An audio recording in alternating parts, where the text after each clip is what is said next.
അതായത് കുട്ടികൾക്ക് എന്ത് ചെയ്യാം, ജസ്റ്റ് അക്കാദമിക് ആയിട്ടുള്ള കാര്യങ്ങൾ, പഠനങ്ങൾ മാത്രം കൊടുക്കാതെ ഡൂ വർക്ക് കൂടി എന്ത് ചെയ്യുക, കൊടുക്കുക. അതായത് വേൾഡ് ഓഫ് വർക്കിലേക്ക് എന്ത് ചെയ്യുക, കുട്ടികളെ മാറ്റി നിർത്തുക. അപ്പോൾ സ്കിൽസ്, പലതരത്തിലുള്ള സ്കില്ലുകൾ എന്ത് ചെയ്യുക, കുട്ടികൾക്ക് കൊടുക്കുക എന്നുള്ളത് ഇതിൻ്റെ ഭാഗമായിട്ട് ഇദ്ദേഹത്തിൻ്റെ റെക്കമെൻഡേഷനാണ്. അപ്പോൾ +2 ലെവൽ 2 സ്ട്രീമുകളാക്കിയിട്ട് കൊടുക്കണമെന്ന് ഇദ്ദേഹം പറഞ്ഞു. ഒന്ന് അക്കാദമിക് സ്ട്രീം,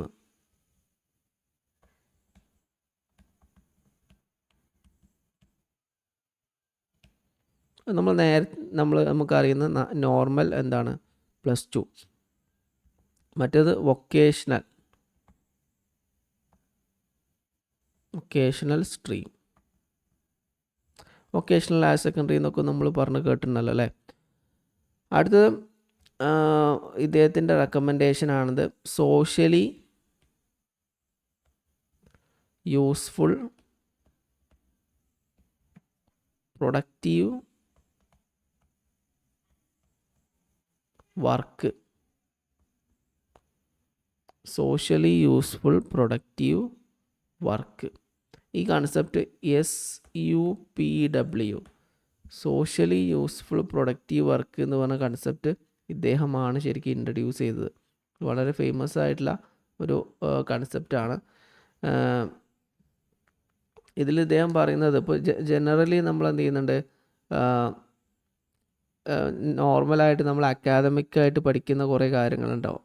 അത് മാത്രമല്ല, സോഷ്യലി യൂസ്ഫുൾ ആയിട്ടുള്ള പ്രൊഡക്റ്റീവ് വർക്കുകൾക്കും എന്ത് ചെയ്യുന്നുണ്ട്, ഗവൺമെൻറ് പ്രോത്സാഹനം നൽകണം. വിദ്യാർത്ഥികൾക്ക് എന്ത് ചെയ്യണം, അതിന് പ്രോത്സാഹനം നൽകണം. ഇതിൽ മെയിനായിട്ട് വരുന്ന മെയിനായിട്ടുള്ള വർക്കുകൾ ക്രാഫ്റ്റ്മാൻഷിപ്പ് പറയാം.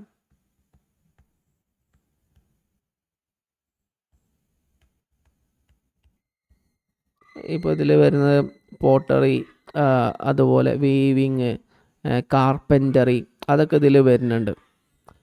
മറ്റൊന്നാണെന്ത്, അഗ്രികൾച്ചർ.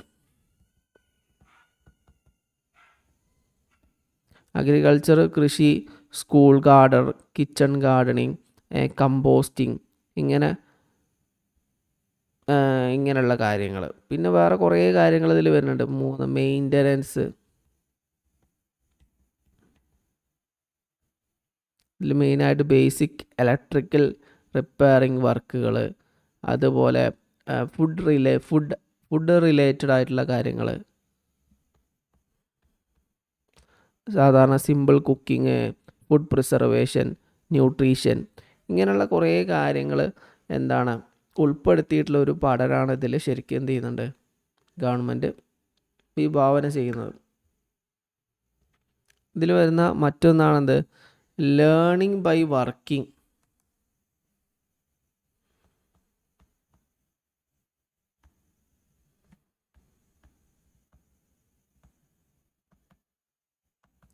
ഇദ്ദേഹത്തിൻ്റെ മറ്റൊരു റെക്കമെൻഡേഷനാണ് ലേണിംഗ് ബൈ വർക്കിംഗ്. അതായത് വർക്ക് ചെയ്തുകൊണ്ട് പഠിക്കുക എന്ന രീതി. ഇതിൽ മറ്റൊരു ഇദ്ദേഹത്തിൻ്റെ റെക്കമെൻഡേഷനാണ് ഫ്ലെക്സിബിലിറ്റി. അതായത് ഓരോ സൊസൈറ്റിയിലും ഓരോ നാട്ടിലും എന്ത് ഡിമാൻഡാണോ ഉള്ളത്, ഏത് ജോലിക്കാണ് കൂടുതൽ ഡിമാൻഡ് ഉള്ളത്, അത്തരം ജോലികളിലേക്ക്, എംപ്ലോയ്മെൻറ്റിലേക്ക് കുട്ടികളെ സജ്ജമാക്കുക. അല്ലാതെ ഒരു ഫിക്സഡ് സിലബസ് എല്ലായിടത്തും പഠിപ്പിക്കുക എന്നുള്ളതല്ല. ഓരോ സ്ഥലം, സാഹചര്യം എന്നിവയ്ക്ക് അനുസരിച്ച് എന്ത് ചെയ്യുക, കുട്ടികളെ ഡെവലപ്പ് ചെയ്ത് കൊണ്ടുവരിക എന്നുള്ളതൊക്കെ ഇദ്ദേഹത്തിൻ്റെ കീ റെക്കമെൻഡേഷനാണ്. പ്രധാനമായിട്ട് അദ്ദേഹത്തിന് 4 റെക്കമെൻഡേഷൻ ഉണ്ടായിരുന്നു. Vocationalisation of education. അത് എഡ്യൂക്കേഷൻ സ്ട്രീമിനെ +2 എഡ്യൂക്കേഷൻ സ്ട്രീമിനെ 2 ആക്കിയിട്ട് വേർതിരിച്ചു. Academic stream, vocational stream. ഇതിൽ വൊക്കേഷണൽ സ്ട്രീം എന്ന് പറഞ്ഞാൽ കുട്ടികൾക്ക് ആവശ്യമായ വർക്കുമായി ബന്ധപ്പെട്ട, ഹാൻഡ് വർക്കുമായി ബന്ധപ്പെട്ട കാര്യങ്ങൾ കൂടുതൽ പ്രോത്സാഹിപ്പിക്കുക. അതിൽ തന്നെ സോഷ്യലി യൂസ്ഫുൾ പ്രൊഡക്റ്റീവ് വർക്കിന് കൂടുതൽ പ്രാധാന്യം നൽകുക. അപ്പോൾ അഗ്രികൾച്ചർ, ക്രാഫ്റ്റ്മാൻഷിപ്പ്, മെയിൻ്റനൻസ്, ഇങ്ങനെയുള്ള വർക്കുകൾക്ക് പ്രാധാന്യം കൊടുക്കുക. ലേണിംഗ് ബൈ ഡൂയിങ് അല്ലെങ്കിൽ വർക്ക് ചെയ്തുകൊണ്ട് പഠിക്കുക. അതുപോലെ തന്നെ ഓരോ സ്ഥലത്തും ഓരോ സാഹചര്യത്തിനും ആവശ്യമായ സാഹചര്യത്തിന് ഇണങ്ങിയ രീതിയിലുള്ള വർക്കുകൾ പ്രോത്സാഹിപ്പിക്കുക. ഇതൊക്കെ ഇദ്ദേഹത്തിൻ്റെ റെക്കമെൻഡേഷനിൽ വരുന്നതായിരുന്നു. ഇനി നമുക്ക് വേറെ 2-3 കമ്മിറ്റി കൂടി ഉണ്ട് അല്ലേ, ഏതൊക്കെയാണ് നോക്കാം. Kothari committee, Ishwar Bhai Patel committee, Zakir Hussain committee. അത് ഏതൊക്കെയാണെന്ന് ജസ്റ്റ് നമുക്ക് നോക്കാം.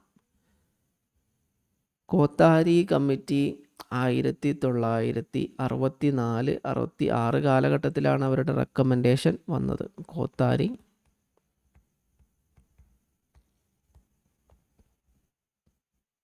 കമ്മീഷൻ ഇത് 1964-66 കാലഘട്ടത്തിലാണ് എന്ത് ചെയ്ത് ഇവരുടെ റിപ്പോർട്ട് സമർപ്പിച്ചത്. വളരെ ഫേമസ് ആയിട്ടുള്ളൊരു കമ്മീഷനാണ്. അതിൻ്റെ റിപ്പോർട്ട് വളരെ ഫേമസ് ആയിരുന്നു. നമുക്ക് ഇതിനെക്കുറിച്ച് ഇടയ്ക്കിടയ്ക്ക് നെറ്റിന് ചോദിക്കുന്ന ഒരു ടോപ്പിക്കാണിത്. എഡ്യൂക്കേഷണൽ ആൻഡ് നാഷണൽ ഡെവലപ്മെൻറ്റുമായി ബേസ് ചെയ്തിട്ടുള്ള ഒരു റെക്കമെൻഡേഷൻ ആയിരുന്നു. ഇതിൻ്റെ ടൈറ്റിലിൻ്റെ പേര് എഡ്യൂക്കേഷൻ ആൻഡ് നാഷണൽ ഡെവലപ്മെൻ്റ് ആണ്. ഇവിടെ നമ്മൾ നേരത്തെ പറഞ്ഞ കമ്മിറ്റിയുടെ ടൈറ്റിൽ ഇവിടെ ഓൾറെഡി നമ്മൾ പറഞ്ഞു. ഇവിടെ എഡ്യൂക്കേഷൻ ആൻഡ് നാഷണൽ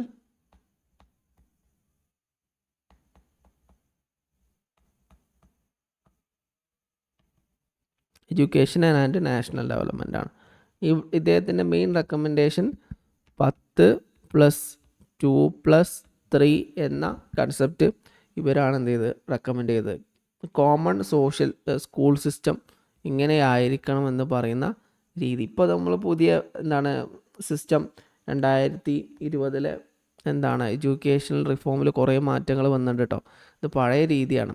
10+2+3, അതായത് നമ്മൾ 10ാം ക്ലാസ് വരെ പഠിക്കുന്നു, പിന്നെ +2 പഠിക്കുന്നു, പിന്നെ ഡിഗ്രി 3 വർഷം. അതാണ് ഇവിടെ പറയുന്നത്. പിന്നെ Easwar Bhai Patel committee. Ishwar Bhai Patel committee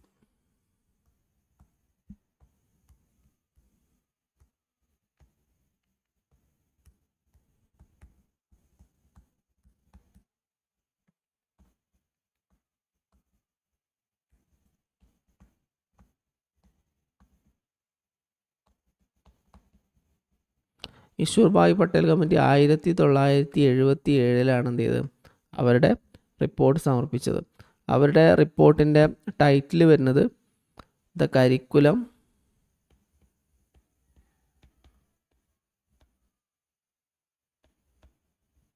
for the 10-year school. ഇദ്ദേഹം പ്രൈമറി ആൻഡ് സെക്കൻഡറി സ്കൂൾസുമായി ബന്ധപ്പെട്ട 10-year സ്കൂളുമായി ബന്ധപ്പെട്ട കാര്യങ്ങൾ റെക്കമെൻഡ് ചെയ്തിട്ടുള്ള ഒരു കമ്മീഷനാണ്. നമ്മൾ നേരത്തെ ഇവിടെ പറഞ്ഞല്ലോ, സോഷ്യലി യൂസ്ഫുൾ പ്രൊഡക്റ്റീവ് വർക്ക് എന്ന് പറഞ്ഞ കൺസെപ്റ്റ് കുറച്ചും കൂടി ഡെവലപ്പ് ചെയ്ത് കൊണ്ടുവന്നത് ഇദ്ദേഹമാണ്. ഓക്കെ, സോഷ്യലി യൂസ്ഫുൾ ഈ കാലഘട്ടത്തിലാണ് ഈ സോഷ്യലി യൂസ്ഫുൾ പ്രൊഡക്റ്റീവ് വർക്ക് എന്ന് പറഞ്ഞ കൺസെപ്റ്റൊക്കെ വളർന്നു വന്നത്. ഈശ്വർ ഭായ് പട്ടേലിൻ്റെ സോഷ്യലി യൂസ്ഫുൾ പ്രൊഡക്റ്റീവ് വർക്ക്. ഒന്നുമില്ല, സൊസൈറ്റിക്ക് ആവശ്യമായിട്ടുള്ള വർക്കുകളൊക്കെ പ്രോത്സാഹിപ്പിക്കുക. അതിന് നമ്മൾ കുറേ ഉദാഹരണങ്ങളൊക്കെ പറഞ്ഞു. ഇവിടെ ക്രാഫ്റ്റ്മാൻഷിപ്പ്, അഗ്രികൾച്ചർ, മെയിൻ്റനൻസ്, ഫുഡുമായി ബന്ധപ്പെട്ട കുക്കിങ്, അങ്ങനെ പലതരത്തിലുള്ള കുക്കിങ്ങുമായി ബന്ധപ്പെട്ടുള്ള കാര്യങ്ങൾ. ഇപ്പോൾ അതിലിപ്പോൾ നമ്മൾ എന്തൊക്കെയാണ് നേരത്തെ പറഞ്ഞത്, സിമ്പിൾ കുക്കിങ്, ഫുഡ് പ്രിസർവേഷന്, ന്യൂട്രീഷൻ, അങ്ങനെയുള്ള കാര്യങ്ങളൊക്കെ വരുന്നതാണ്. ഇതൊക്കെയാണ് ഇതിൽ വരുന്നത്. പിന്നെ വേറെ ഒരു ജാക്കിർ ഹുസൈൻ കമ്മിറ്റി കൂടി ഉണ്ട്.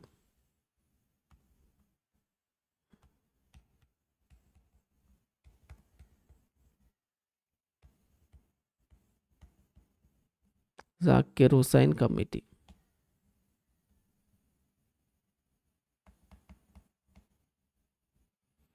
1937 എന്ത് ചെയ്ത് ജാക്കിർ ഹുസൈൻ കമ്മിറ്റി വന്നത്.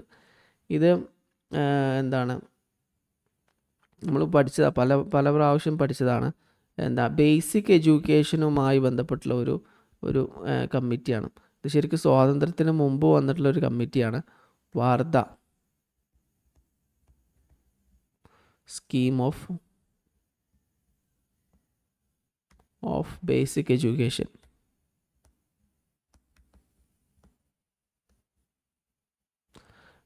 നൈ തൈലീം എന്നും പറയും. നൈ തൈലീം.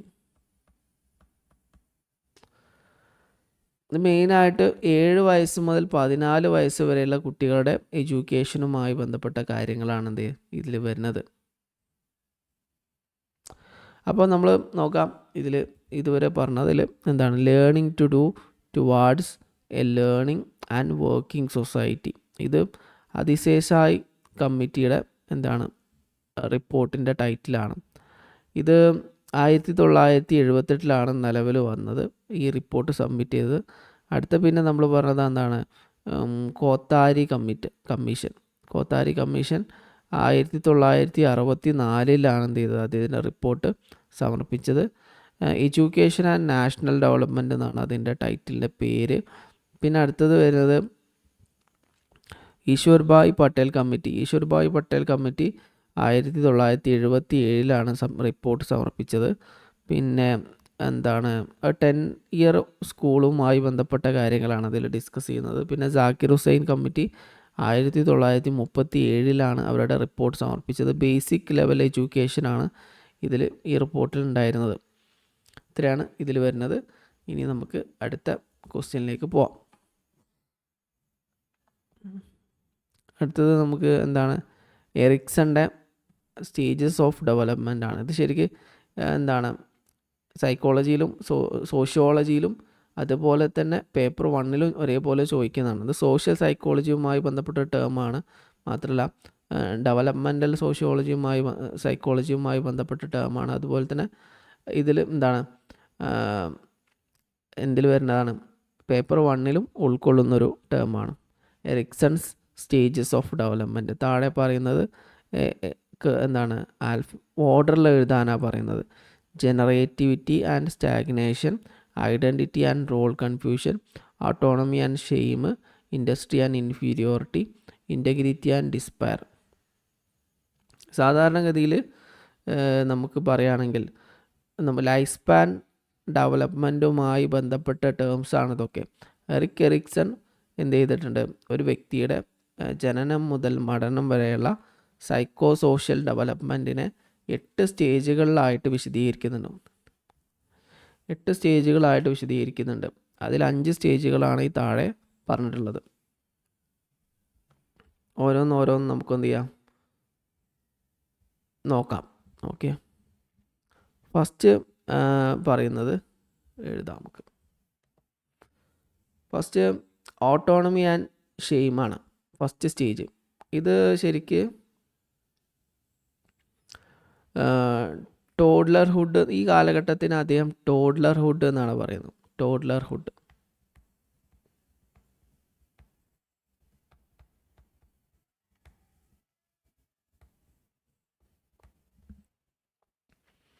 ഇത് ഏജ് വരുന്നത് 18 മാസം മുതൽ ഒരു 3 ഇയർ വരെയുള്ള കാലഘട്ടമാണ്. ഇതിനെ ഏർലി ചൈൽഡ്ഹുഡ് കാലഘട്ടം എന്നും പറയും.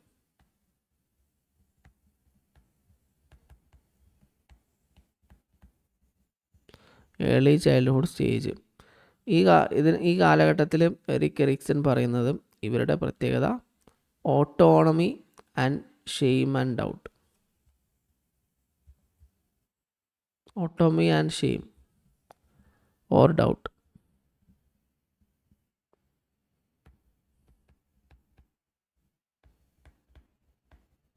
versus shame, doubt. ഈ കാലഘട്ടത്തിൽ ഇവരെന്ത് ചെയ്യും, ഒരു കുട്ടി ജനിച്ചത് മുതൽ അതുപോലെ അതിൻ്റെ മരണം വരെയുള്ള കാലഘട്ടത്തിൻ്റെ ആണെന്ത് ഈ ഹ്യൂമൻ ഡെവലപ്മെൻറ്റ് എന്ന് പറയാം. ഓരോ കാലഘട്ടത്തിലും ഓരോ ഏജ് കാലഘട്ടത്തിലും മനുഷ്യൻ്റെ ഓരോ പ്രത്യേകതകളുണ്ടാവും, ഓരോ ഡെവലപ്മെൻറ്റ് ഉണ്ടായിരിക്കും. ഇത് സാധാരണഗതിയിൽ നമ്മൾ സ്കൂളുകളിലൊക്കെ പഠിച്ചതാണ്, കോളേജിലൊക്കെ നമുക്ക് പഠിക്കാണ്ടായിരുന്നു. ഈ കാലഘട്ടത്തിൽ വ്യക്തിയിൽ എന്ത് ചെയ്യുന്നുണ്ട്, ഫിസിക്കൽ എന്താണ് ഫിസിക്കൽ സ്കില്ലുമായി ബന്ധപ്പെട്ട കൺട്രോളുകൾ ഈ വ്യക്തിക്ക് എന്തുണ്ടാവും. അതിപ്പോൾ ഒരു ഫിസിക്കൽ സ്കില്ലിൽ കൺട്രോൾ കിട്ടിക്കഴിഞ്ഞാൽ ആ വ്യക്തിക്ക് എന്തുണ്ടാവും, ഒരു ആട്ടോണമി ഉണ്ടാവും. അതല്ല ഇനി ഫിസിക്കൽ സ്കില്ലിൽ കൈകാലുകളൊക്കെ മൂവ്മെൻറ്റിലുള്ള സ്കില്ലിൽ അദ്ദേഹത്തിന് ഒരു നിയന്ത്രണം കിട്ടിയില്ലെങ്കിൽ എന്തുണ്ടാവും, അത് ഒരു ഡൗട്ടും അതുപോലെ ഷെയിമും ഡെവലപ്പ് ചെയ്യുമെന്നാണ് ഇതിൽ പറയുന്നത്. ഇതിനെക്കുറിച്ച് പഠിക്കാനാണെങ്കിൽ കുറേ കാര്യങ്ങൾ പഠിക്കാനുണ്ട്. നമുക്കിന്ന് ബേസിക് ആയിട്ടുള്ള കാര്യങ്ങൾ മാത്രമാണ് പറയുന്നത്. രണ്ടാമതായിട്ടുള്ള സ്റ്റേജ്, എറിക് എറിക്സൻ്റെ രണ്ടാമത്തെ സ്റ്റേജ് എന്ന് പറയുന്നത് സ്കൂൾ ഏജ് ആണ്. സ്കൂൾ ഏജ് ഇത് കാലഘട്ടം വരുന്നത് 5 വയസ്സ് മുതൽ 12 വയസ്സ് വരെ. 5 വയസ്സ് മുതൽ 12 വയസ്സ് വരെ. ഈ കാലഘട്ടത്തിൻ്റെ ഒരു പ്രത്യേകത എന്തൊക്കെയാണ് നമുക്ക് നോക്കാം.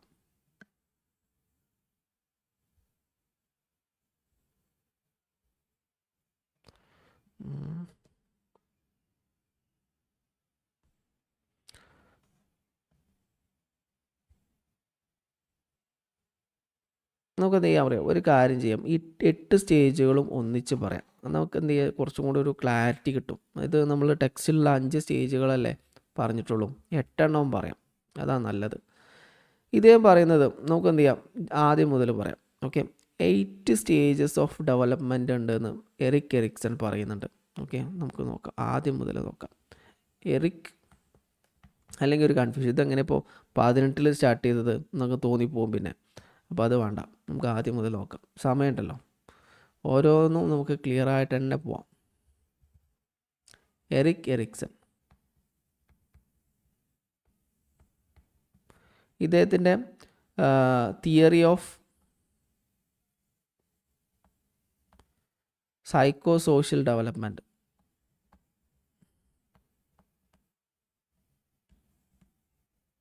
സൈക്കോ സോഷ്യൽ ഡെവലപ്മെൻ്റ് ആണ് പറയുന്നത്.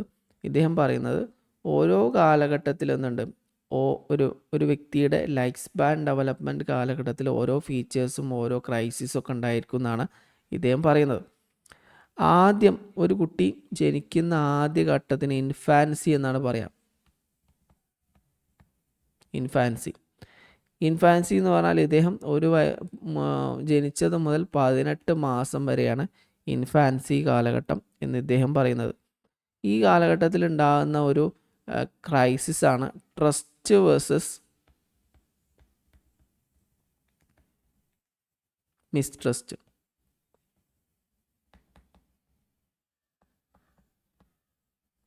ഇത് പ്രൈമറി കെയർ ഗിവറുമായി ബന്ധപ്പെട്ട ട്രസ്റ്റും ഡിസ്ട്രസ്റ്റും ഉണ്ടാകുന്ന കാലഘട്ടമാണ്. അതുപോലെ തന്നെ ഇതിലൂടെ എന്ത് ചെയ്യും, ഹോപ്പ് എന്ന കൺസെപ്റ്റ് ഡെവലപ്പ് ചെയ്യും എന്നാണ് ഇദ്ദേഹം പറയുന്നത്. ചുരുക്കിയാ പറയണം കേട്ടോ. രണ്ടാമത്തെ സ്റ്റേജിൽ എന്ന് പറയുന്നത് ഇപ്പോൾ നമ്മൾ നേരത്തെ പറഞ്ഞ എന്താണ് ഇവിടെ പറഞ്ഞല്ലോ,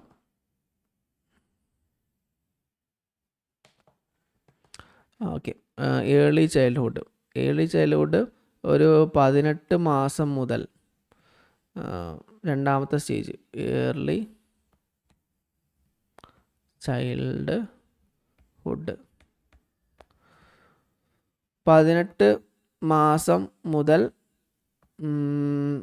3 ഇയർ വരെയാണ് ഈ ഏർലി ചൈൽഡ്ഹുഡ് കാലഘട്ടം വരുന്നത്. ഈ കാലഘട്ടത്തിലാണ് ഓട്ടോണമി വേഴ്സസ്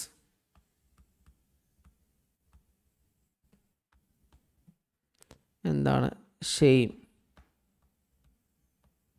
അല്ലെങ്കിൽ ഷെയിം ഓർ ഡൗട്ട്. ഒരു ഫിസിക്കലായിട്ടുള്ള കാര്യങ്ങളൊക്കെ ഫിസിക്കൽ ബിഹേവിയറൊക്കെ ഈ കാലഘട്ടത്തിൽ ആരംഭിക്കാൻ തുടങ്ങും. അത് സക്സസ്ഫുൾ ആയി കഴിഞ്ഞാൽ അവർക്ക് ഓട്ടോണമി ഉണ്ടാവും, അല്ലെങ്കിൽ ഷെയിം ഉണ്ടാവും എന്നാണ് പറയുന്നത്. പിന്നെ മൂന്നാമത്തെ സ്റ്റേജാണ് preschool stage.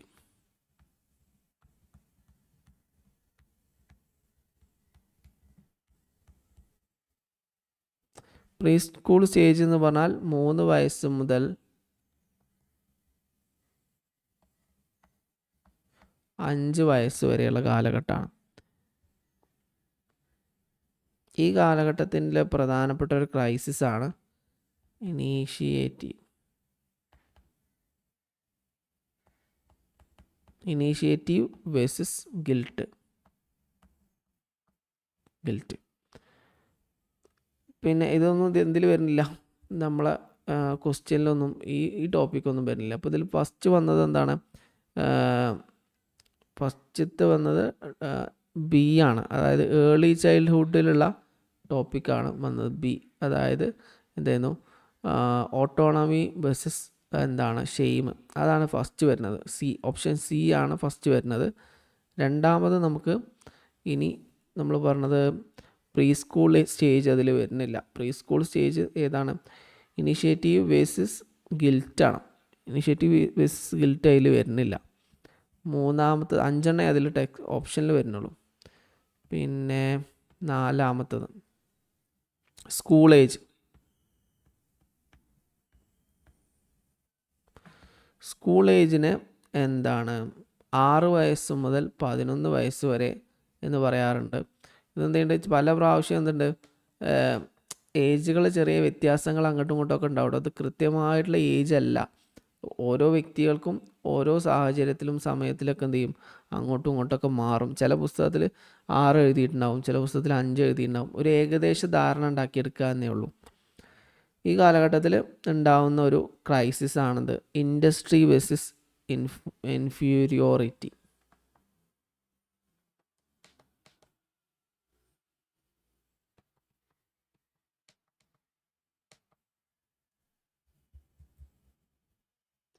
Industry versus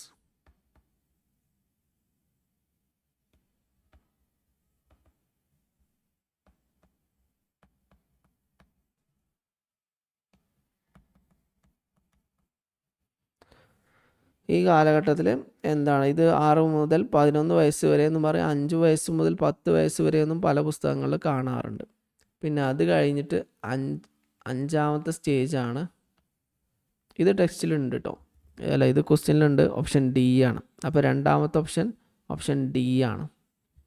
ഇനി അടുത്തത് അഡോളസൻസ്.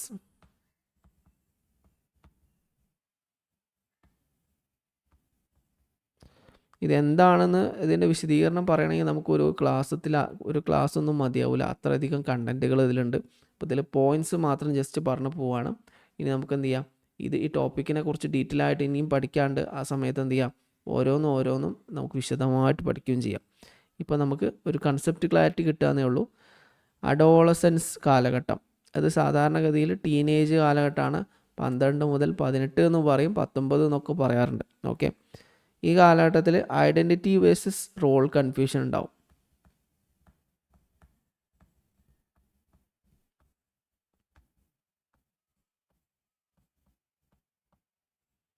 ഇത് ക്വസ്റ്റ്യനുണ്ട്, identity versus role confusion. Option B. അപ്പോൾ സി, ഡി, ബി. ഇത് കഴിഞ്ഞിട്ട് അടുത്തത് വരുന്നത് യങ് അഡൾട്ട്ഹുഡ്. ആറാമത്തത് young adulthood.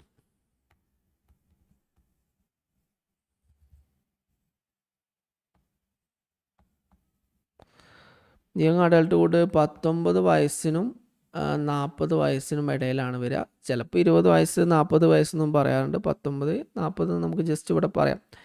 Intimacy versus isolation, ഇതാണ് ഈ കാലഘട്ടത്തിൽ ഉണ്ടാകുന്ന ക്രൈസിസ്. എന്താണെന്ന് വിശദീകരിച്ച് നമുക്ക് പറയാം കേട്ടോ. ഇപ്പോൾ നമുക്ക് ഈ ടേം വിശദീകരിച്ച് പോവാം. ക്വസ്റ്റ്യൻസ് ഇനിയും വരും. ഇൻറ്റിമസി വേഴ്സസ് ഐസൊലേഷൻ, അതും ക്വസ്റ്റ്യനിൽ ചോദിച്ചിട്ടുണ്ട് അല്ലേ. ഇൻറ്റിമസി വേഴ്സസ് ഐസൊലേഷൻ ഇല്ല അല്ലേ, ഇല്ല. ഇനി ഏഴാമത്തെ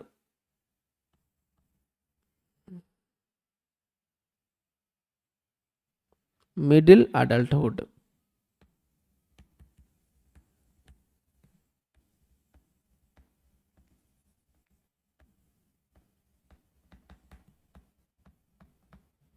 മിഡിൽ അഡൾട്ട്ഹുഡ് 40 വയസ്സ് മുതൽ 65 വയസ്സ് വരെയാണ് കേട്ടോ. ഈ കാലഘട്ടത്തിൽ ഉണ്ടാകുന്ന പ്രധാനപ്പെട്ട ഒരു ക്രൈസിസ് ആണെന്ത്, ജനറേറ്റിവിറ്റി വേഴ്സസ് സ്റ്റാഗ്നേഷൻ.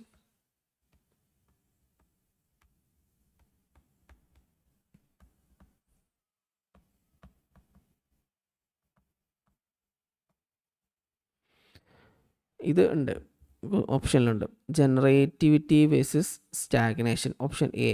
അപ്പോൾ ആദ്യം സി ആണ്, option C autonomy versus shame.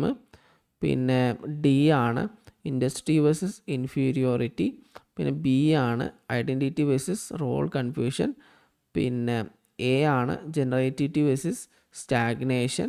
ഇനി അത് കഴിഞ്ഞിട്ട് ഏതാ നോക്കാം. 7 കഴിഞ്ഞാൽ പിന്നെ 8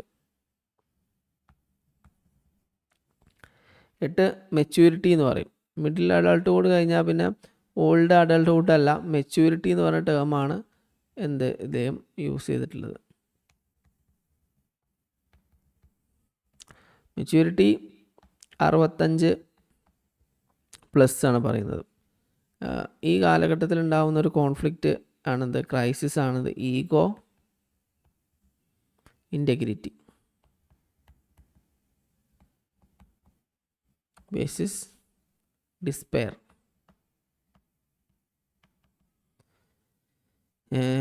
ഈഗോ, ഇൻറ്റഗ്രിറ്റി ആൻഡ് ഡിസ്പെയർ. അത് എന്താണ്? ഇൻറ്റഗ്രിറ്റി ആൻഡ് ഡിസ്പെയർ ഈ ആണ് വരുന്നത്, ഈഗോ, ഇൻറ്റഗ്രിറ്റി ആൻഡ് ഡിസ്പെയർ. അപ്പോൾ ഇങ്ങനെ 8ആയിട്ടാണ് നമ്മളിവിടെ ഇദ്ദേഹത്തിൻ്റെ തിയറികളെ വിശദീകരിക്കുന്നത്. ഓൾറെഡി നമ്മൾ പറഞ്ഞു. അതിൽ ഫസ്റ്റ് എറിക് എറിക്സൺ അദ്ദേഹത്തിൻ്റെ ഒരു വ്യക്തിയുടെ ഡെവലപ്മെൻറ്റിനെ, ലൈഫ് സ്പാൻ ഡെവലപ്മെൻറ്റിനെ 8 സ്റ്റേജുകളായിട്ട് വിശദീകരിച്ചിട്ടുണ്ട്.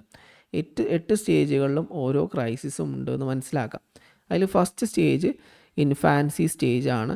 ഇത് സാധാരണഗതിയിൽ ജനിച്ചത് മുതൽ 18 വയസ്സ് വരെ, 18 മാസം വരെയുള്ള കാലഘട്ടമാണ്. ഈ കാലഘട്ടത്തിലുള്ള ഒരു ക്രൈസിസായിട്ട് എറിക് എറിക്സൺ പറയുന്നത് ട്രസ്റ്റ് ആൻഡ് മിസ്ട്രസ്റ്റ് ആണ്. രണ്ടാമത്തെ സ്റ്റേജ് ഏർലി ചൈൽഡ്ഹുഡ്, 18 മാസം മുതൽ അതുപോലെ 3 വയസ്സ് വരെ എന്ന് പറയുന്ന ആൾക്കാരുണ്ട്. ഈ 2 വയസ്സ് മുതൽ 3 വയസ്സ് വരെ എന്ന് പറയുന്ന ആൾക്കാരുണ്ടാവും. 2 വയസ്സ്, ഇത് 1.5 വയസ്സാണ്. 18 മാസം എന്ന് പറഞ്ഞാൽ 1.5 വയസ്സാണ്. 2 വയസ്സ് മുതൽ 3 വയസ്സ് എന്നും ചില പുസ്തകത്തിലൊക്കെ കാണാം. ഈ കാലഘട്ടത്തിലുള്ള ഒരു ക്രൈസിസ് ആണത് ഓട്ടോണമി വേഴ്സസ് ഷെയിം. പിന്നെ അത് കഴിഞ്ഞിട്ട് പ്രീ സ്കൂൾ സ്റ്റേജ്. 3 വയസ്സ് മുതൽ 5 വയസ്സ് വരെ ഇനീഷ്യേറ്റീവ് വേഴ്സസ് ഗിൽറ്റാണ് ആ കാലഘട്ടത്തിലുള്ള ക്രൈസിസ്. പറയാം എന്താണെന്നൊക്കെ നമുക്ക് വിശദമായിട്ട് ഇനി ഇഷ്ടംപോലെ സമയത്ത് പറയാം. പിന്നെ സ്കൂൾ ഏജ്, അത് കഴിഞ്ഞിട്ടുള്ള 6 വയസ്സ് മുതൽ 11 വയസ്സ് വരെയുള്ള ഒരു കാലഘട്ടം, അല്ലെങ്കിൽ 5 വയസ്സ് മുതൽ 10 വയസ്സ് വരെ എന്നും പറയലുണ്ട്, 12ഉം പറയാറുണ്ട്. അപ്പോൾ ഈ ഒരു സംഖ്യ എന്ന് പറഞ്ഞാൽ അതിന് അപ്പുറത്തും ഇപ്പുറത്തൊക്കെ വരും. 6ഉള്ളത് 5ഉം വരാം, 7ഉം വരാം, 11 10ഉം വരാം, 12ഉം വരാം. അപ്പോൾ ഈ കാലഘട്ടത്തിൽ ഇൻഡസ്ട്രി വേഴ്സസ് ഇൻഫീരിയോറിറ്റി, അതാണ് ആ കാലഘട്ടത്തിലെ ക്രൈസിസ് വരിക. പിന്നെ 5-ാമത്തത് അഡോളസൻസ് ഏജ്, 12 മുതൽ 18 വരെ. ഈ കാലഘട്ടത്തിൽ ഐഡൻറ്റിറ്റി ആൻഡ് റോൾ കൺഫ്യൂഷൻ ഉണ്ടായിരിക്കും. പിന്നെ അത് കഴിഞ്ഞിട്ട് 6-ാമത്തത് യങ് അഡൾട്ട്ഹുഡ്, 19 വയസ്സ് മുതൽ 40 വയസ്സ് വരെയാണ് ഈ കാലഘട്ടം ഉണ്ടാവുക. ഇൻറ്റിമസി വേഴ്സസ് ഐസൊലേഷൻ ആണ് ഇവിടുത്തെ ക്രൈസിസ് വരിക. പിന്നെ മിഡിൽ അഡൾട്ട്ഹുഡ് 40 വയസ്സ് മുതൽ 65 വയസ്സ് വരെയാണ്. ജനറേറ്റിവിറ്റി വേഴ്സസ് സ്റ്റാഗ്നേഷൻ ആണ് ഈ കാലത്തുള്ള ഒരു ക്രൈസിസ്. പിന്നെ മെച്യൂരിറ്റിയാണ്. മെച്യൂരിറ്റിയിൽ 65-ൽ കൂടുതൽ വയസ്സുള്ള ആൾക്കാരെ സ്റ്റേജിനെയാണ് എന്താ പറയുക, മെച്യൂരിറ്റി എന്ന് പറയുക. ഈഗോ, ഇൻറ്റഗ്രേഷനും ഡിസ്പെയറും ഈ സമയത്ത് ഉണ്ടായിരിക്കും. അപ്പോൾ ഇത് ഒന്ന് പറയാൻ തന്നെ നമുക്ക് ഇഷ്ടംപോലെ സമയം എടുക്കുന്നത് കൊണ്ട് നമുക്ക് എന്ത് ചെയ്യാം, അത് നെക്സ്റ്റ് ഇനി എന്ത് ചെയ്യും, നമ്മൾ വിശദീകരിക്കും. ആ സമയത്ത് എന്ത് ചെയ്യാം, നമുക്ക് നോക്കുകയും ചെയ്യാം. നമുക്ക് അടുത്ത ക്വസ്റ്റ്യനിലേക്ക് പോവാം. ക്വസ്റ്റ്യൻ 34. താഴെ പറയുന്നതിൽ റൈറ്റ് സ്റ്റേറ്റ്മെൻറ്റ് ഏതാണെന്നാണ് ചോദിക്കുന്നത്. Article 21A inserted in constitution is related to right to free and compulsory education. Article 21A എന്ന് പറഞ്ഞാൽ അത് right to free and compulsory education കറക്റ്റാണ്. ബാക്കിയുള്ളത് പിന്നെ അടുത്ത ഓരോന്നോരോന്ന് നമുക്ക് നോക്കാം. രണ്ടാമത്തെ article 30 of the constitution protect the right to information. പിന്നെ അത് കഴിഞ്ഞിട്ട് പിന്നെ എന്താണ് അടുത്തത്, article 350A assure the higher education and research. Article 30 of the constitution protect the right of minorities to manage educational institutions. ഇനി താഴെ പറയുന്നതിൽ ഏതൊക്കെയാണ് ശരി, ഏതൊക്കെ തെറ്റ് എന്നുള്ളതാണ് ചോദ്യം. അതിൽ ആദ്യത്തെ ഇതെന്താണ്? Article 21A. ആർട്ടിക്കിൾ അടക്കം ചോദിക്കാറുണ്ട്. കുറേ സ്ഥിരമായിട്ട് ചോദിക്കുന്ന കുറേ ആർട്ടിക്കിളുണ്ട്. അതിലൊന്നാണെന്ത്? Article 21A. ഇത് റൈറ്റ് ടു എഡ്യൂക്കേഷൻ ആണെന്ത് ഇതിൽ വരുന്നത്. പിന്നീട് എന്ത് ചെയ്താൽ അമെൻഡ് ചെയ്ത് ആഡ് ചെയ്താണ് right to free and compulsory education. Free and compulsory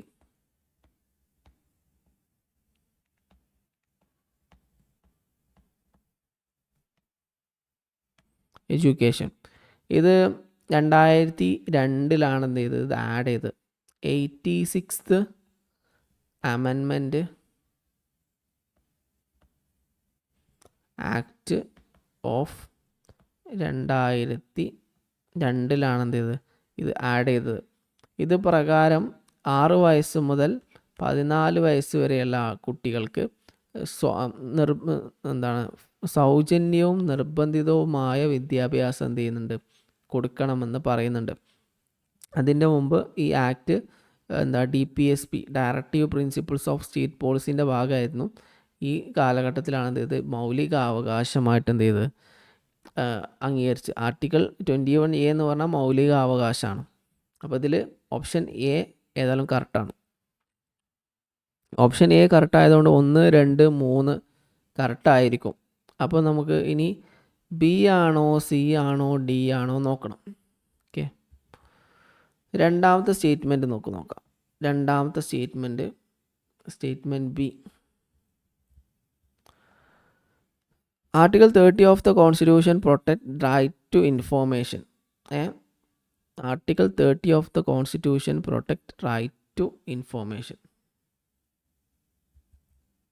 അത് തെറ്റാണ്. ആർട്ടിക്കിൾ 30 പറയുന്നത് എന്താണ്? മൈനോറിറ്റീസിന് എഡ്യൂക്കേഷണൽ ഇൻസ്റ്റിറ്റ്യൂഷൻസ് എസ്റ്റാബ്ലിഷ് ചെയ്യാനും അഡ്മിനിസ്റ്റർ ചെയ്യാനുള്ള അവകാശമുണ്ട് എന്ന് പറയാം. അത് മൗലിക അവകാശമാണ്. Right of minorities to establish and administer educational institutions. Minority വിഭാഗത്തിൽപ്പെട്ട ആൾക്കാർക്ക് എഡ്യൂക്കേഷണൽ ഇൻസ്റ്റിറ്റ്യൂഷൻസ് എസ്റ്റാബ്ലിഷ് ചെയ്യാനും അത് മെയിൻറ്റെയിൻ ചെയ്യാനൊക്കെ ഉള്ള അവകാശം ഉണ്ട് എന്നാണ് ആർട്ടിക്കിൾ 30 പറയുന്നത്. ഇവിടെ കൊടുത്തത് എന്താണ്? Article 30 of the constitution protect the right to information. Right to information മൗലിക അവകാശം തന്നെയാണ്. റൈറ്റ് ടു ഇൻഫോർമേഷൻ വരുന്നത് ആർട്ടിക്കിൾ 19(1)(a). ഇതാണെന്ത്? Right to freedom of speech and expression.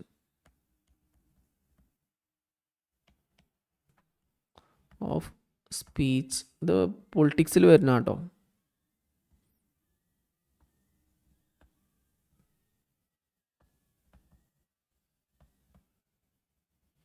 അപ്പോൾ ആർട്ടിക്കിൾ 19(1)(a). ആർട്ടിക്കിൾ 30 ആണ് എന്ത് പറയുന്നത്? ആർട്ടിക്കിൾ 30 എന്താണ്? Minorities to establish and administer educational institution ആണ്. Article 19(1)(a) ആണെന്ത്?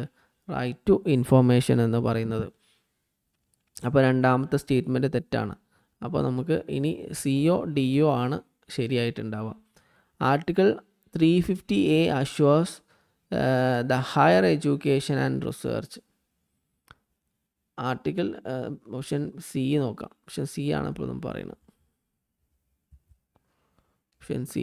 ആർട്ടിക്കിൾ എത്രയാണ് പറഞ്ഞത്? Article 350A.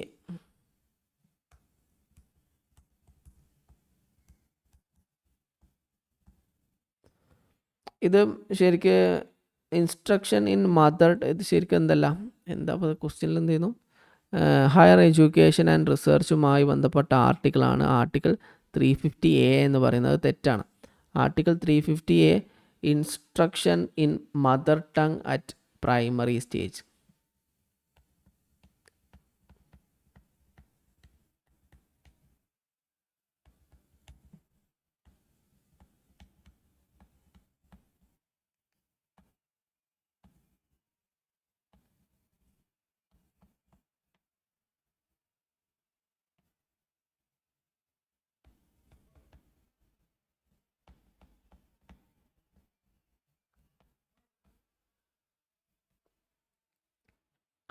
ഇത് എന്താണ് കുട്ടികൾക്ക് ഏർലി സ്റ്റേജിൽ എന്താണ് മദർ ടങ്ങിൽ എന്താണ് സംസാരിക്കാനും മദർ എന്താണ് മാതൃഭാഷയെ പ്രോത്സാഹിപ്പിച്ചുകൊണ്ടുള്ള ഒരു ആർട്ടിക്കിളാണ് കേട്ടോ. ആർട്ടിക്കിൾ 30 കൂടുതൽ ഡീറ്റെയിൽ ആയിട്ട് നമുക്ക് പിന്നീട് നോക്കാം. മദർ ടങ്ങിനെ പ്രോത്സാഹിപ്പിച്ചുകൊണ്ട് ലിംഗ്വിസ്റ്റിക് മൈനോറിറ്റീസിനെയൊക്കെ പ്രൊട്ടക്റ്റ് ചെയ്യാൻ വേണ്ടിയിട്ടും ഏർലി സ്കൂളിങ്ങിലൊക്കെ എന്താണ് മദർ ടങ്ങിന് പ്രാധാന്യം കൊടുക്കുക എന്നൊക്കെ പറഞ്ഞിട്ടുള്ള ആർട്ടിക്കിളാണ് ആർട്ടിക്കിൾ 350A. ഇത് മൗലികാവകാശമൊന്നുമല്ല, ഇത് ആർട്ടിക്കിളാണ്. പിന്നെ അടുത്തത് article 30 of the constitution protect the right of minority to manage educational institutions. അപ്പോൾ നമ്മൾ 30 മുകളിൽ പറഞ്ഞല്ലോ, അത് കറക്റ്റാണ്. ആർട്ടിക്കിൾ 30 എന്ന് പറഞ്ഞാൽ right of minorities to establish and administer educational institution. അപ്പോൾ ഇതിൽ ഓപ്ഷൻ എന്താണ്?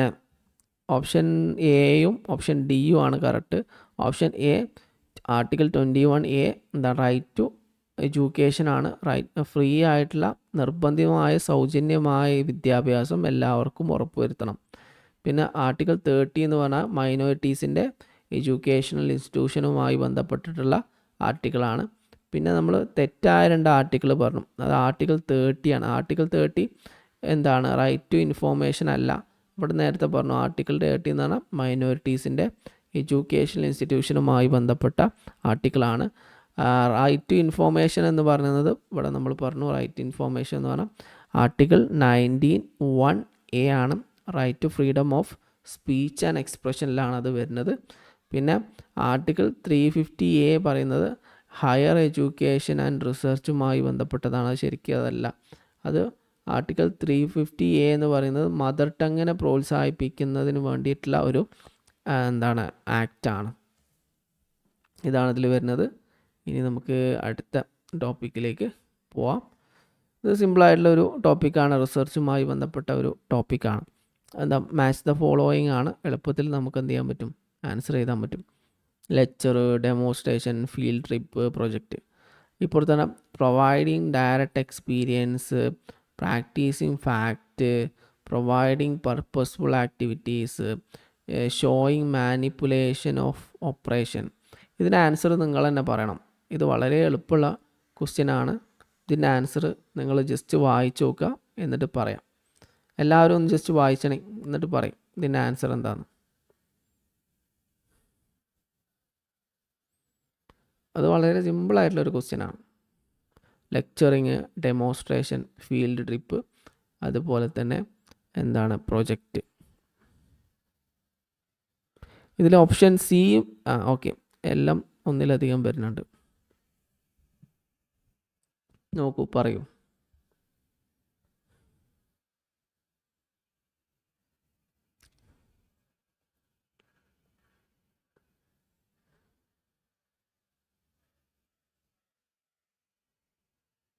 ആരാ പറയാം? ലെക്ചറിങ് ഏതാണ്? ലെക്ചറിങ്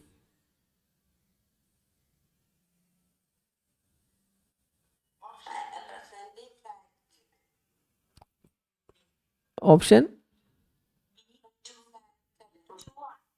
യെസ്, പ്രസൻറ്റിങ് ഫാക്റ്റ് ആണ് ലെക്ചറിങ്ങിൽ വരുന്നത്. ഓക്കെ. പിന്നെ ഡെമോൺസ്ട്രേഷനോ?